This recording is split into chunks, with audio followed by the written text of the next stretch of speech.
All right, hello everybody. Welcome back to the channel. Today we are doing another edition of You Asked, and I am going to answer. And we are talking about lenses today, and not focal lengths, which we've done in the past. No, today is lenses and how you choose lenses for a specific project. What's the go? Do you look for things that are neutral and sharp and clinical where you never have to worry about them? They're just always going to constantly perform, something like the Master Primes? Or do you go for something a little bit more funky, more character, like, I don't know, Lomos? Imagine spending years of your career shooting everything on Lomo anamorphics, where you had to convince everyone around you that it looked nice because they could look at the monitor and see that nothing was in focus. Okay, we're going to talk about that decision and how we do it. Before we do, though, let me remind you that all of this is made possible by Patreon. If you want actual cinematography knowledge in condensed formats where we break down tools and tips that actually work on set and get you more jobs, Patreon is the place to do it. The link is in the description below. I could not do any of these videos or produce any of this content without the support from Patreon supporters. And what you get is each and every week, you get dedicated videos just for you. You get early access to all of the videos and a whole bunch more, Discord, communities, old podcasts. There's lots and lots of content over there. I couldn't do it without you. Many thanks. Okay, let's get into this question. All right, so this one comes from Gear Fatigue. He says, interesting. With the lenses you choose, are you looking for character or neutrality more? I'm guessing neutrality, like Steve Yedlin. Then, see later in post. All right, well, thank you, Gear Fatigue, for the question. And the answer is, I definitely do not go for neutral at all. Neutral is super boring. I thought, in my early days, I thought neutral better because we want to leave as many of the decisions that don't have to be made on set.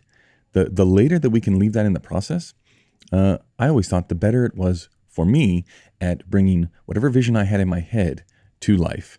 Why? Because I can manipulate. If I don't have to decide on, I don't know, what color to make somebody's shoes or the t-shirt or whatever it is on set on the day when there's 50,000 decisions to be made, I want to narrow that number of choices on set because there's so many to be made. There's only so much time and energy that I have to actually getting in the can what the best thing that we can possibly get. So I'm going to limit those decisions as much as possible. So I thought, okay, well, let's just push everything as far offset as possible. That's wrong. That was a terrible decision, and I'll tell you why. I don't do features. I don't do narrative. I do commercials, which means I come on a project a week beforehand. I do a tech scout. I do a couple of meet and greets with the client, the agency, and the director, maybe the producers, and then I'm shooting. And then after I'm done shooting, I never see those people again. If I do a good job, maybe they get me back. If I do an average job, I never see them again. If I do a bad job, I definitely never see them again. And then maybe you see it on television or you see it online somewhere or you see it on YouTube, something. I never have any interaction after the project. So it's not like I'm tweaking things in post to go like, how do we get the maximum squeeze of interest and detail and nuance from the ultra primes that I shot with on the day because I wanted that, neutral base layer that I could then add layers on top of. That doesn't happen in my world. Would it be nice if it did?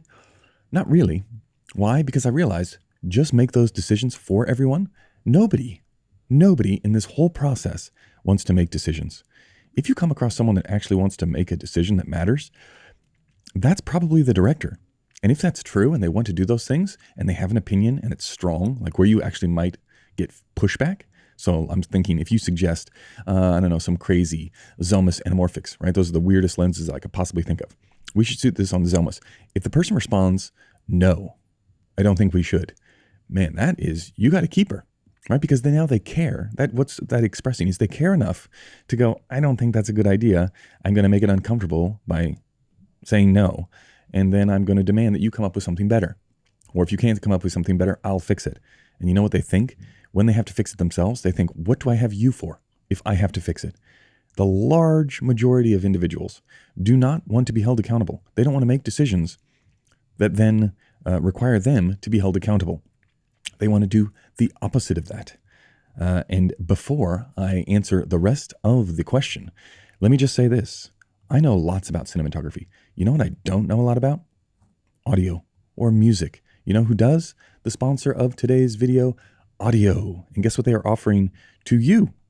They are offering you lifetime access to their entire music catalog.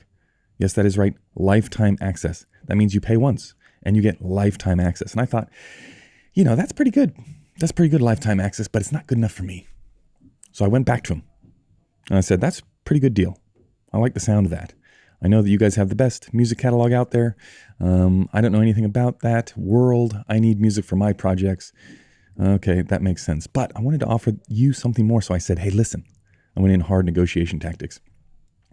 Instead of just having access to this, I don't know, for a limited amount of time. Lifetime's great, but I want unlimited downloads. Can you do it? And they said, no. They said, that's ridiculous. They absolutely cannot do that. I said, okay, well, then I walk away. We got no deal. I'm sorry. And they said, whoa. They said, for you drive a hard bargain? We'll do it. I said, oh my God, we got him. So with the link in the description below, audio.com/wanderingdp, you use the discount code wanderingdp199. Genius. You get $300 off for a lifetime access to the entire music catalog. And I know that it's hard for some people to believe. I don't have a script for this stuff, right? I just start going when I record these videos. And you think to yourself, well, how are you going to do ads when you don't know a lot about music? How are you going to remember all the talking points? And I like to say to myself, well, I just look off into the corner sometimes. It helps me think that not only do you get all those things, but you get future music releases included as well. So they've got the best music catalog now. They're going to give it to you. They're going to give you unlimited downloads and lifetime access to that. But also any future music that they put in that catalog, they're going to give to you. And it features curated, high quality music made by real artists. Is this a joke? It's not. It's true. For $300 off, lifetime music for only $199, unlimited forever access. I just memorized this stuff. They don't give me talking points. Also, if you want lifetime sound effects, you can use the code WanderingDPSFX and you get $50 off using that code. Okay, so a huge catalog of professional sound effects for just $149 with that discount code. So pay once, lifetime access to Audio's entire music catalog. I basically just saved you $300, so you're welcome. Okay, that being said, let's get back to what I was saying. Lenses, I don't get any choice. Well, no, I get the choice. Nobody wants to make a decision. So if nobody wants to make decisions, then what's important is get the funk in as soon as you can. And what do I mean by that? What do I mean by getting the funk? At least this is in my head. If you're lucky enough to shoot lots of projects, you will start your career trying to emulate the things that you liked early on. I liked Roger Deakins. I was trying to shoot everything like Roger Deakins at the beginning. Was that smart? Absolutely not. That was terrible way to go about it. You know what was interesting about that time period? I didn't have anyone to tell me that was a horrific idea. How stupid that was. I didn't have anybody. And to show you the quality of my intellect, I didn't realize it was dumb to do that. It took years to go, wait a second, I'm not Roger Deakins. I'm not near as good as him. If they wanted that look, they could just get Raj. Now, probably they couldn't, right? Because I'm selling toothpaste in a foreign land, and they probably couldn't get Raj. So they got me. But I realized I should just do things that I want. No one was there to tell me. I just told you. You're welcome. Okay? You should do things that you like. That being said, you start off a little career. Maybe you get to shoot 10 projects. That's a lot more than most people. Then you get to, say, 100 projects. And now it's like every time a new job comes along, you're trying different lenses. You're trying different cameras. Not really for me, but I'm trying different lenses. And eventually you cycle through all of the things that you know. All of them. You've been through every single set that you can possibly get through. And then what you do is you get a little bit bored. And you say, I wonder how far I could push this. Because other people can't push it. Why? Because the vast majority of people are stuck at that point in their career where they're trying to play it safe. They're playing it safe because they think that will get them more jobs. Playing it safe will not get them more jobs. Playing it safe will get them replaced by other people playing it safe. So you realize, hold on a sec. You know what is really, really fun? Is to do things that other people can't do and other people can't afford, because that immediately sets you apart. It's like when the 4x3 came out for the original Alexa. You know what everybody did? They shot anamorphic. Why did they shoot anamorphic? Because poor people couldn't do it. If you didn't have any money for your project, guess what you couldn't afford? The new 4x3 and the new anamorphic. So guess what everybody did? They did that. Why? Because they couldn't afford it before. Now they can do that. Why? It's a little bit crazy. You think, Patrick, surely it doesn't really come down to that. Dude, we're doing ads, right? I'm trying to entertain myself as much as I can on set by seeing, like, how funky can we make it? Now, if you're going for, so I'm saying I choose lenses on, like, go full funk. Make it as interesting as you possibly can. Make it as different and as wild. And I've said before, if everybody on set thinks the thing looks horrendous, as in the lenses, the quality, the funk that it's giving off, normally for me, that's like, oh, this is good. This is good. Why? Because the vast majority of people have terrible taste. And if they all have terrible taste, all I have to do is the opposite of that. And I can George Costanza my way into a halfway decent image. Okay? So that's the start. The other thing is, it just gets boring if you're doing the same old thing over and over and over again. It's like, how do you make boring interesting? You make it so you can barely see it and it's barely in focus. Okay, so you use the world's worst anamorphics, and then you say that we meant to do it that way. We're going to shoot wide open, even though they were never designed for that, because then you can't see the white walls in this suburban home that we're shooting, a furniture ad in. Okay, that's what I'm trying to do. So I go maximum funk. Press it as hard as you can. I don't want any cleanliness because they're going to try and clean it up anyway, right? They're going to try. You have to imagine that the default mode for everything that you shoot, at least everything that I shoot, is like, how do we get to a place that it doesn't offend anyone, or it's as boring or as neutral as possible so it appeals to the maximum number of buyers, right? Now, I wouldn't tell the client or the agency that. I wouldn't talk about that in public. What do you think, I'm psycho? But I'm going to say that's where all of this ends up.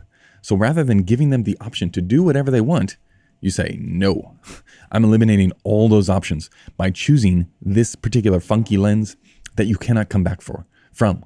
So as soon as you make that decision, you can't come back from wide open on a Zelmus anamorphic. There's no coming back to like, oh, let's make it feel like a ultra prime.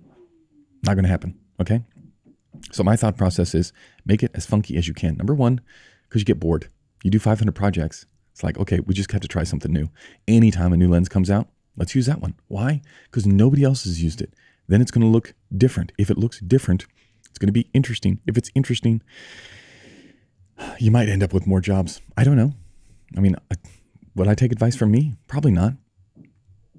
You do the same. It's just, I've shot a lot of projects. If I was going to do something where you're like, man, I really want this to look great, I've got a selection of funky lenses that I would put up. I wouldn't put up boring unless you had like some amazing production designer where you're building some crazy sets, or you're going to some location where you wanted everything tack sharp, and all of the work was going to be done for you by locations and movements and I don't know what else, costume, wardrobe, and those things were very specific. No, a lot of the times I'm fighting all of that stuff, and the easiest way to fight any of that, first line of defense, is like lens funk. Let's add that. I don't like diffusion. I'm not in front of a camera filtration person. I want lens funk. Why? Because it's harder to get. It's harder to get lens funk than it is to get diffusion funk. Like, can anybody get a black pro mist look? Yeah. You know what you can't get is, I don't know, some crazy anamorphic from Panavision that hasn't been used in 75 years. It's also a story. People like stories. You tell it on set. It's the same reason why every time you're on set and you're setting up some wide shot, you just go near the client and agency tent where the monitor is, and you just grab whoever from the crew. They stand on the other side of the tent, and you just shout out to them, Bob, this looks amazing. I can't remember the last time something came together as well as this. And then they just hear it and they think, oh, the crazy guy with the eye patch and the top hat and the scarf thinks it looks cool. Must be cool. And you go, yeah, that's right. Okay. I hope that helps. I would say never go for neutral unless neutral is specified. And then it's like, well, how much are you going to be a pushover? If the director comes back and says, no, I don't want to shoot on the crazy funky things. I feel like this is more clinical and clean. Are you going to be a pushover? You know what the answer is? Please know what the answer is. The answer is yes. Whatever. You think clinical? Me too.